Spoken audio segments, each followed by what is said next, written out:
कानपुर में वेझो लुंड बाजार जो रहवासी साफ़ी शरबत अली शर के घर कुछ अर्सो पहिरियों नामालूम चोर घर की छत तां 7 सोलर प्लेटूं चोरी करे विया हुआ ऐं ॻोठ जे बासर वॾेरे अब्दुल कादिर शर साफ़ी के सोलर प्लेटूं वापस कराइण लाइ 25,000 रोक रक़म भुंग वरती हुई, पर प्लेटूं वापस न थियूं।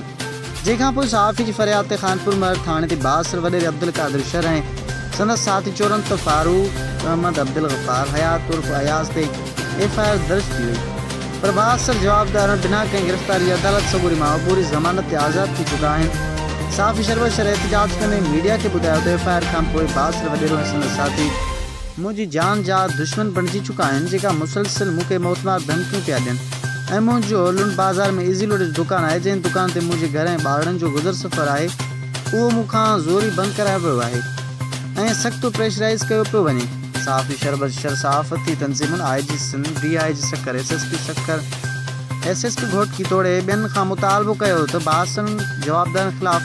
कानूनी कार्रवाई करे मूंखे तहफ़्फ़ुज़ फराहम कयो वञे, मुंहिंजी चोरी थियल सोलर प्लेटूं वापसि करायो वञनि। जीअं त कुझु वक़्तु अॻु मुंहिंजी चोरी थी हुई, 7 सोलर प्लेटूं मुंहिंजी घर जी छत तां लाथियूं वियूं हुयूं।